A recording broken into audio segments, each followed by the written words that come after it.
Bonjour les amis, nouvelle vidéo aujourd'hui pour retrouver l'ancien DRG Hubert Marty qui était l'invité de l'excellent Merveille sur TVL et qui va nous faire de nouvelles révélations. On le sait, il ne vient jamais pour rien sur un plateau et on connaît l'homme, on connaît tous ses secrets également. Mais juste avant de l'écouter, n'oubliez pas de vous abonner, le pouce, le commentaire, le partage et de booster bien les vidéos, ça c'est important. Et puis n'hésitez pas aussi à les partager sur tous vos réseaux sociaux, ça m'aide beaucoup à lutter contre la censure et je vous en remercie. Allez, on l'écoute et on en parle juste après. Plus précisément, Pierre Bérégovoy, le préfet Erignac, la mort de Robert Boulin. Toutes ces affaires, qu'est-ce qu'elles ont en commun ? Elles ont en commun qu'on va éliminer, on élimine brutalement, alors sous prétexte de suicide ou alors d'assassinat avec Erignac, mais on élimine des gens qui sont dans l'État et qui sont des gêneurs qui ne se soumettent pas au pli qu'on leur a demandé de prendre. Je prends l'exemple de Boulin. Boulin, on lui a monté un artifice avec l'histoire des terrains de Ramatuelle que lui avait vendu Henri Tourné, qui est parti finir sa vie presque à 100 ans en Argentine. Et qu'est-ce qu'il dénonçait, Boulin ? Il dénonçait, la financiarisation outrancière de l'économie française. Et ensuite, il avait des documents, puisqu'il avait été ministre du Budget, c'est un des postes les plus sensibles de la République. Il avait compris qu'il y avait des fonds noirs, issus de la grande criminalité, des fonds glauques, qui alimentaient et le parti giscardien et le RPR qui venait de se créer en 76. Donc comme il avait des éléments très gênants pour les tenants du pouvoir, que ce soit Mitterrand, que ce soit Giscard ou Chirac, on a décidé de l'éliminer. Et on a utilisé le SAC pour l'éliminer. 15 ans plus tard, nous avons un autre cas de figure qui est celui de Bérégovoy. Mais Bérégovoy, c'est clair, le 8 avril 92, une semaine après sa nomination comme Premier ministre, il va à l'Assemblée nationale et il veut déclarer la guerre à la corruption. En ayant même l'idée, mais saugrenue et assez déplacée, de dire « j'ai ici une liste avec des gens qui sont compromis dans des affaires de corruption, que ce soit à droite ou à gauche ». Donc il s'est attiré la vindicte générale de tous les partis politiques. Et à ce moment-là, le 8 avril, il a signé quasiment son arrêt de mort parce qu'il voulait dénoncer la corruption qui gangrénait déjà l'État français en 92. Et Erignac ? Erignac, c'est la même chose, mais au niveau corse. J'en ai volontairement pas parlé parce que dans un premier livre, on peut pas tout développer.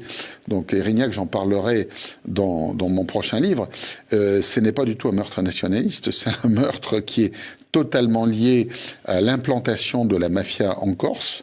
Il avait mis son veto sur le rachat de la citadelle militaire de Bonifacio contre des États mafieux qui venaient de l'Italie. Et il avait lui aussi signé son arrêt de mort. Donc lui aussi, étant un défenseur de l'état de droit contre l'état profond, il a été victime d'un assassinat d'État. Ah, vous avez vécu toutes ces affaires de l'intérieur. À ce moment-là, dans ces moments précis, quelles sont les pressions ou les silences que vous avez pu constater ? Alors, des pressions assez claires sur ma carrière, parce que j'ai compris quand je développais cette affaire que ma carrière serait stoppée, qu'il y aurait des comment vous dire, que je n'allais pas progresser comme je le pouvais parce que j'étais déjà... Ça, on vous le dit ou est-ce que vous le je le sens, je le ressens. Vous savez, cet état profond, il est invisible.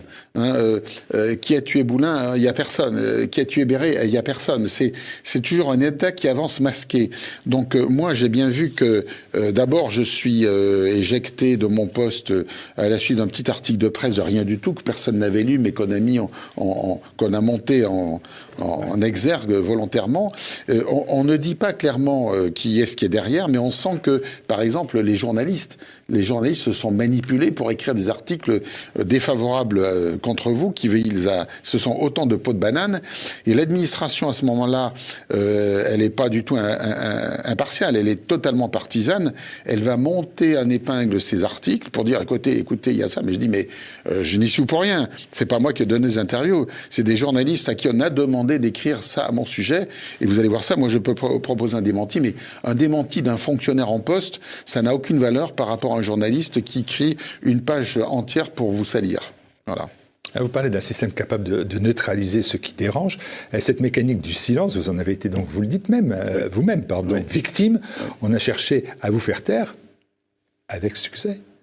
Ben oui, parce que, si vous voulez, le système, quel est le système des fonctionnaires ou des magistrats? Il implique pour tous d'abord une réserve professionnelle. Vous ne pouvez pas vous exprimer au grand jour.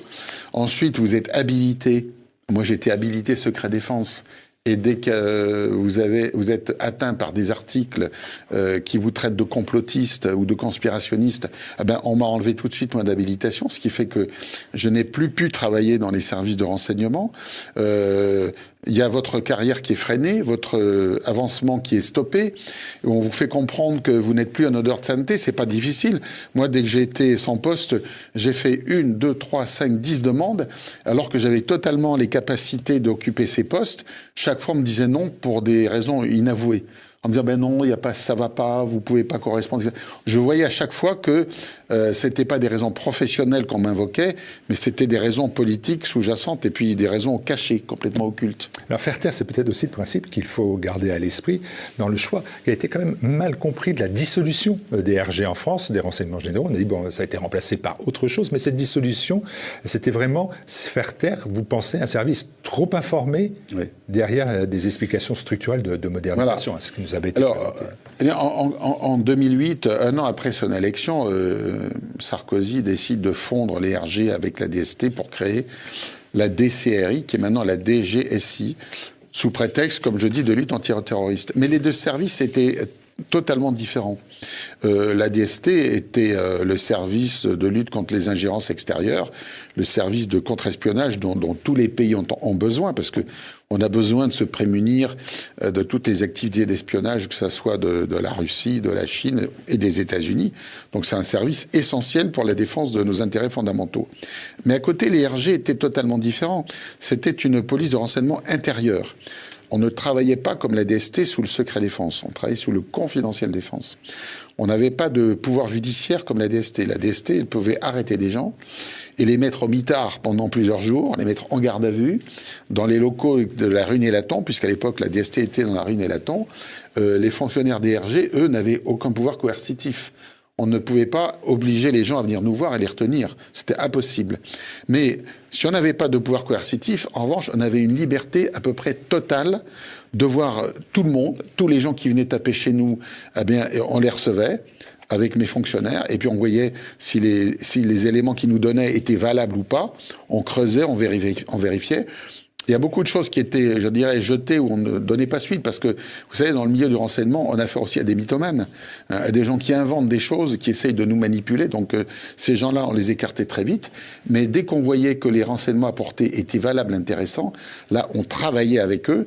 Et c'est ainsi que j'ai pu faire une affaire antiterroriste dont je parle dans mon livre. Ce qui est amusant et surprenant, c'est qu'on a eu quand même, à cette époque-là, le sentiment que les RG, c'était la police du pouvoir, que bien évidemment, elle était au service du pouvoir, qu'elle arrangeait les choses pour le pouvoir. Et vous venez au contraire, pas du tout. C'était une police qui finalement gênait le pouvoir. Absolument. Alors oui, non, on sait que les RG ont été utilisés, en tout cas, certains de leurs membres extrêmement bien informés.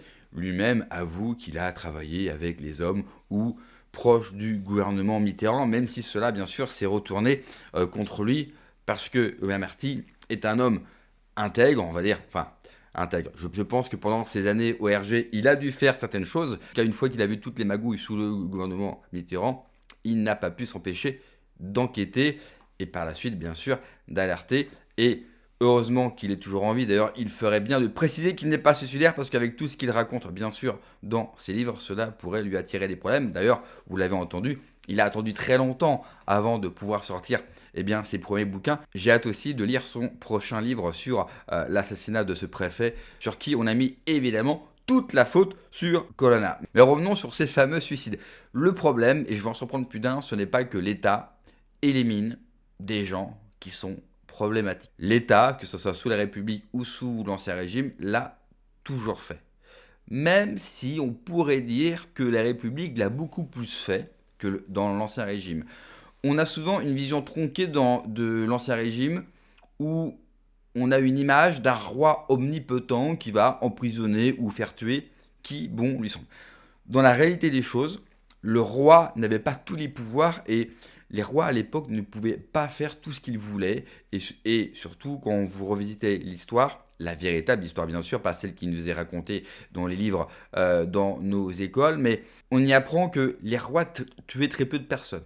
Mais revenons sur les suicides sous les républiques. Moi, ça ne me dérange pas que l'État élimine des gens problématiques. Le seul hic et le seul souci, c'est que cela a été bien sûr totalement détourné par l'élite au pouvoir, parce qu'on n'a pas une élite qui se soucie de l'État, de notre souveraineté et du peuple. Du coup, et on l'a vu notamment avec toutes les affaires sous François Mitterrand, n'ont pas été faits pour protéger l'État et la France, ont été commis plutôt, dans l'intérêt de François Mitterrand.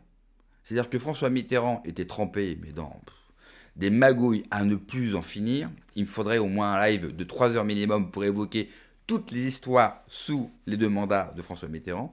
Et ça a été utilisé pour éliminer toutes les cibles qui étaient gênantes. Et notamment tous ceux qui sont liés très souvent aux frais de campagne. Vous savez, quasiment toutes les campagnes électorales, toutes les campagnes présidentielles ont été financées, par exemple, par des présidents africains. Et généralement, eh bien, les gens, les transporteurs de valises, ceux qui étaient au courant, ou ceux qui craquaient et qui voulaient tout balancer à la population pour que les gens se rendent bien compte de toutes les magouilles, eh bien, on les retrouvait suicidés alors qu'il n'y avait aucune raison. Le problème, il est là.